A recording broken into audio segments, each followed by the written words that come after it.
Hello, my friend, and welcome to Pro Wrestling Daily. My name is Aaron Machbitz. Let's talk about Crown Jewel. Let's talk about a little predictions and some previews for Crown Jewel that's taking place in Australia. First, we have the WWE Crown Jewel Championship match between undisputed WWE Champion Cody Rhodes and World Heavyweight Champion Seth Rollins. Then we'll have the WWE Crown Jewel Championship match on the women's side. You have Tiffany Stratton versus Stephanie Vacour. Then you have John Cena versus AJ Styles. You have a street fight between Roman Reigns and Bronson Reed. And then you have a sweet tag team match between Rhea Ripley and Io Sky versus Asuka and Kairi Sane. That is the match card for Crown Jewel in Australia. So I think I'm debating between whether AJ Styles and John Cena or Roman Reigns and Bronson Reed is going to kick off the show. We know the main event is going to be the men's Crown Jewel Championship match, but I'm going to say the Australian street fight opens the show. Match card doesn't really matter, but I'm going to give you my predictions for each match. So let's say the Australian street fight opens the show. We have Roman Reigns versus Bronson Reed. Now, I really do think that WWE has to pull the trigger here on Bronson Reed winning this match. Not Roman Reigns winning the match and then getting beat up after the match by whoever it is. Whoever Braun Breaker is going to be involved, of course, is going to be involved. We're not going to see Brock Lesnar till later, till the end of the night in the championship match, but you're going to see Braun Breaker involved in this match with Bronson Reed. I don't know if you're going to see the Usos potentially help Roman Reigns out or where the situation is going to go from there, but I really do hope that WWE pulls the trigger here and has Bronson Reed beat Roman Reigns 1, 2, 3 in the middle of the ring. It's a street fight. There's going to be a lot of commotion. There's going to be a lot of other people involved. I don't want a post-match beatdown. Last time Roman Reigns beat him and then Roman Reigns left on a stretcher. That's great. But you really got to pull the trigger here on having Bronson Reed have his biggest win of his career against Roman Reigns to really set the table and set the tone for what's going to happen at War Games and Survivor Series. I really think that should happen. So I'm going on a limb and say Bronson Reed is going to beat Roman Reigns in the Australian street fight. And then we go to John Cena versus AJ Styles. I'd love to see AJ Styles win this match. This is going to be a really good match. Hopefully it's much better than Brock Lesnar versus John Cena, but I think that was just a setup match to make Brock Lesnar look like a beast so that when he faces someone like Gunther or Obi Femi or whatever the case may be, it looks more better on the guy who beats Brock because they're setting up Brock as a beast, but everyone knows Brock is a beast. Anyways, that's not important. John Cena versus AJ Styles is going to be incredible. I'm saying this match is going to be the straight up match of the night. John Cena versus AJ Styles. Hopefully they give him like 30, 35 minutes to go out there and just absolutely kill it, and I would just love to see AJ Styles win here. I'd love to see AJ Styles win here. There's no reason for John Cena to win. He doesn't need the win. AJ Styles is also one of the best to ever do it when you're talking about inside the ring. Like one of the best to ever do it. The dude's, I think, almost 50 years old. Still looks like $1 million. Can still go with the absolute best of them. And is going to put on an absolute classic main event match here with John Cena. And I think he's going to pick up the win.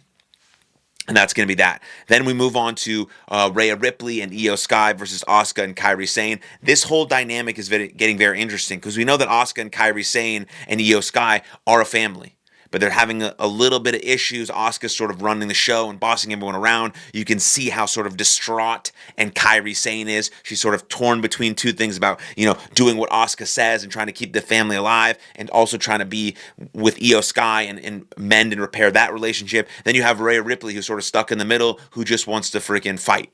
Who just wants to fight and ultimately get back her women's world championship is her ultimate goal, but this is just a sort of stop on the way for her, and I really do think Asuka and Kairi Sane have a lot happening with them. Asuka's been really good for a really long time. We know how good Kairi Sane is. Io Sky is probably the best women's wrestler on the planet, and then you have Rhea Ripley, who's like one of the most over wrestlers in WWE, regardless of women or men. And so I would say that Rhea Ripley and Io Sky are going to win this match, and it's going to cause more division between Asuka and Kairi Sane. And then I think eventually you're going to see a split between Asuka and Kairi Sane, and they're going to have an actual feud. And then you're going to move Io Sky and Rhea Ripley back into the Women's World Championship title picture with Stephanie Vacour, and we're going to see the three of those women sort of get after it a little bit, and you're going to see Asuka sort of finally break, and you're going to see Kairi Sane probably break just because I can't handle Asuka's sort of abuse anymore, and then Asuka and Kairi Sane are going to have that match, and so I think Rhea Ripley and Io Sky are going to win that tag team match. Talked about Roman Reigns, Bronson Reed, talked about John Cena, AJ Styles, and then you go into the WWE Crown Jewel Championship matches, first being Tiffany Stratton for Stephanie Vacour. I think you have Stephanie Vacour win. Straight up. Tiffany Stratton is okay. Like, everything she does is okay. I'm just fucking glad she doesn't have to wrestle Nia Jax anymore. Holy cow, all she does is wrestle Nia Jax over and over and over and over and over again. Jade Cargill, not good. Nia Jax, not good. Neither of them should be women's world champion ever again. Nia Jax should never be a champion ever again in WWE. Jade Cargill is not good, and she's not getting good. She's not a rookie anymore. She's been signed for WWE for like 2 years. She wrestled in AEW before that. She's had all this time under her belt. She's just not a good professional wrestler and does not deserve to be a women's champion. Like, a champion can carry the show, can carry matches, can carry other wrestlers. Jade Cargill can barely wrestle herself. So Tiffany Stratton is decent. Her reign has been okay. She's defended the title against the same people over and over and over again. She doesn't have a feud. She doesn't really have anything. So I'd love to see her drop the belt to someone who's actually going to have a story and a creative and can actually make things matter. So I think you have Stephanie Vacour win here, but Stephanie Vacour is on the rise, is very much on the rise. People are absolutely loving her. You give her this win. She just won the women's world title because it was vacated. Right, and now you give her this win against Tiffany Stratton, and now she's like, boom, she's in the stratosphere. So I think you have Stephanie Vacour win here, and I think that's a pretty easy decision to make. And then you go into the what's going to be the main event: Cody Rhodes versus Seth Rollins. Really good setup for this match so far. I think Seth, like, the whole group is on the line for Seth Rollins. He has to beat Cody Rhodes, or sort of the whole idea of the vision crumbles. And so what's going to happen with the vision? Well, someone who has a vision always has something in their back pocket. And so I think this is going to be a really, really, really good match. But I also thought Cody Rhodes versus Drew McIntyre was going to be really good, and literally nothing happened there.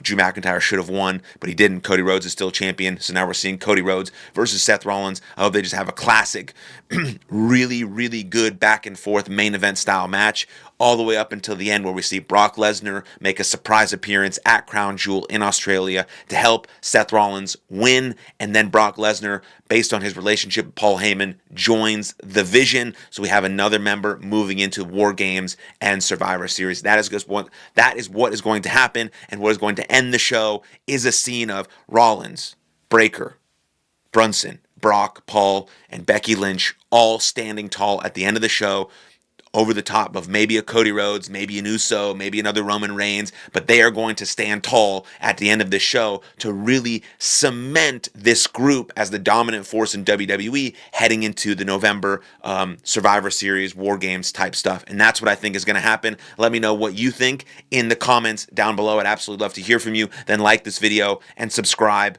to the channel, and I'll see you guys next time. Lots of love. Cheers.